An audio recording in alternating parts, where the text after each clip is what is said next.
नमस्कार, मैं हूं अरविंद आशुतोष। टर्निंग भारत में आपका बहुत बहुत स्वागत है। आज हम बात करेंगे देश की राजधानी दिल्ली की, क्योंकि उसकी तस्वीर बदल चुकी है। 27 सालों के बाद भगवा लहराएगा। इस बीच क्या हुआ? आम आदमी की भावनाओं से खिलवाड़ किया किसने? नीच, दुष्ट और झूठे और मक्कार आदमी ने, जिसका नाम है अरविंद केजरीवाल।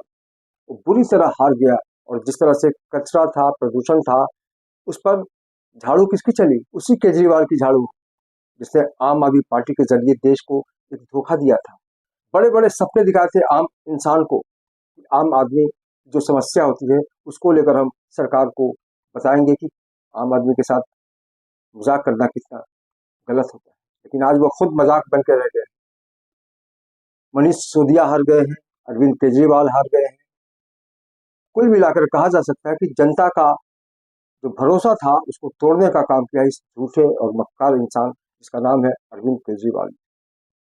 वो भाजपा को आज भी मक्कार कहता है, तानाशाह से जोड़ कर देखता है और चाहता है कि वाकई में पाक साफ रहो। तो शीशमहल में क्यों गए?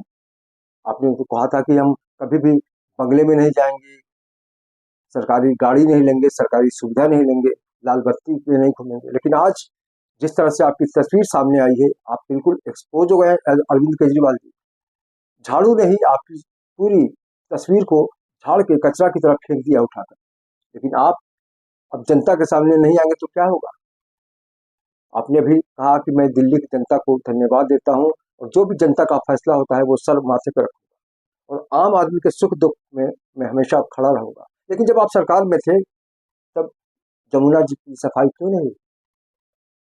शराब के ठेके क्यों खोले गए? अलग अलग कई समस्याओं को आपने पैदा किया। घरों में गंदगी भरा पानी जाता था। मुफ्तखोरी की आदत लगाने की आपने कोशिश की थी। बिजली मुफ्त, बस सेवा मुफ्त और भी बहुत बड़ी बड़ी बातें की थी आपने। लेकिन आज जनता ने आपकी आपकी जो औकात है उससे रूबरू करा दिया है और आपको सत्ता से उखाड़ फेंका है। और रही सही कसर निकालने की कोशिश की है आतिशी ने, जो जीत तो गई है लेकिन आज भी उनके दिल में दर्द है। अभी भी बोल कह रहे हैं कि वो गुंडागर्दी के खिलाफ भारतीय जनता पार्टी से लड़ती रहेंगी, उनकी तानाशाही को चुनौती देती रहेंगी और आम आदमी की भावनाओं को वो समझने की कोशिश करेंगी। जब सत्ता में थी तो कहाँ थी आपकी मैडम? आपकी सोच कहाँ गई थी? लेकिन आज सिर्फ 22 सीटों पर सिमट गई और 48 सीटों पर भारतीय जनता पार्टी ने कब्जा कर लिया है। और इस खुशी में मोदी साहब की जो सोच है उस पर भरोसा किया है दिल्ली की जनता ने। अगर आपके अंदर सच्चाई होती, आपके अंदर जज्बा होता लोगों की भावनाओं को समझने का, तो आपको इस तरह से हार का सामना करना नहीं पड़ता।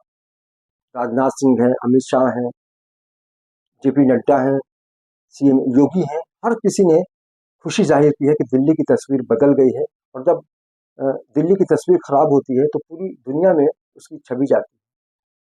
अन्ना हजारे ने भी दुखी मन से कहा कि अरविंद केजरीवाल को मैंने मना किया था कि पॉलिटिक्स में मत जाओ, लेकिन सत्ता की भूख ने उसको कंगाल बना दिया, जेल भी गए। और सबसे बड़ी बात कि अन्ना हजारे ने यह भी कहा कि शराब की जिस तरह से उन्होंने तारीफ की और बढ़ावा दिया, उसका भी एक कारण बहुत बड़ा है उनकी हार का।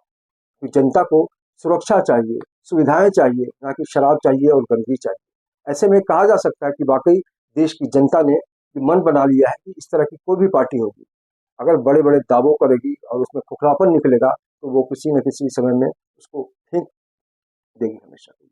और जब आम आदमी पार्टी की जो झाड़ू है उसी ने कचरे को साफ करने का काम किया है। तो बहुत ही बड़ी चुनौती है भारतीय जनता पार्टी के साथ कि जिस तरह से उसने वादे किए हैं अब उसको लेकर वो कितनी गंभीरता दिखाती है। मुख्यमंत्री के सवाल पर प्रवेश वर्मा जी का नाम बहुत ज्यादा लिया जा रहा है। कार्यकर्ताओं का मन है कि वो बने, लेकिन ये तो पार्टी को तय करना है। हाईकमान तय करेगा कि दिल्ली की सीएम कुर्सी कौन संभालेगा। ऐसे में कहा जा सकता है कि अरविंद केजरीवाल के धोखे ने, झूठ ने, फरेब ने आम आदमी की भावनाओं को बिल्कुल तिरस्कृत कर दिया था। और यही कारण है कि दिल्ली की जनता ने मौका मिलते ही उसी झाड़ू से उनको साफ कर दिया। अब अरविंद केजरीवाल लाख दुहाई दें कि हम जनता के सामने खड़े होंगे, उनकी सुख दुख में शामिल होंगे, तो कुल मिलाकर यही कहा जा सकता है कि खिसियानी बिल्ली खंभा नोचे। अब आप हार चुके हैं और मुझे लगता है कि जिस तरह से सचिवालय में ताला लगा दिया गया कि आप किसी जांच को प्रभावित नहीं करेंगे, कोई फाइल इधर उधर नहीं ले जाएंगे, ऐसे में आपकी जो इमेज है उस पर और भी दाग लगा है। तो आप एक बार अपने दिल को टटोलिए और मान लीजिए कि आपने जो पाप किया है उसी की सजा आपको मिली है। और आने वाले दिनों में ये जरूर सोचिएगा कि आम आदमी की भावनाओं से खिलवाड़ करना अगर आपने सोचा भी कभी, तो फिर से झाड़ू चल जाएगी आपके ऊपर। और जिस तरह से सुविधाओं का लोभ आपको बिल्कुल अपने घेरे में ले लिया, तो उससे कहीं न कहीं से जनता ने आपकी भावनाओं को समझा और आपकी औकात दिखा दी है। तो अरविंद केजरीवाल जी, आपकी जो इमेज है वो सबके सामने आ गई है और पता नहीं अब आपको सत्ता में कभी आने का मौका मिलेगा या नहीं। आपका पुराना वीडियो भी वायरल हो रहा है कि इस जन्म में मोदी जी आप हमें आम आदमी पार्टी को हरा नहीं पाएंगे। लेकिन अब आप बताइए कि आपको कितने जन्म लेने पड़ेंगे मोदी से टक्कर लेने। मोदी का जो विश्वास है वो देश की जनता ने दिखा दिया है। यही कारण है कि आज हर तरफ भारतीय जनता पार्टी की झंडा, जनता पार्टी का जो भगवा है वो लहरा रहा है। कांग्रेस को तो लड्डू मिल गए। राहुल गांधी और अरविंद केजरीवाल एक हुए थे बीच में इंडिया गठबंधन में, लेकिन अब बिल्कुल साफ हो गया है कि दोनों का मकसद सिर्फ यही है कि कुर्सी मिले। लेकिन देश की जनता ने तय कर लिया है कि जो भी पाप करेगा उनकी भावनाओं के साथ, जो भी धोखा देगा उनको, उसको वो सड़क पर ला देंगे और कचरे की तरह भगा देंगे। तो अरविंद केजरीवाल जी, आपने जो जो भी किया है उसी का नतीजा है कि आप किसी लायक नहीं रहे।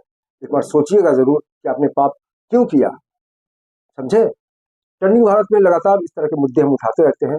आपको ये कैसा लगा, हमारी बातचीत का मंजर जो है, हमारी बातचीत का जो भाव है, उसको आपने लेकर क्या महसूस किया, ये कमेंट बॉक्स में जरूर लिखिएगा। और प्लीज, ये बिल्कुल नया चैनल है, यूट्यूब पर आप जाके जरूर सब्सक्राइब करें। इसका नाम है टर्निंग भारत। तो आज के लिए इतना ही, फिर मुलाकात होगी। नमस्कार।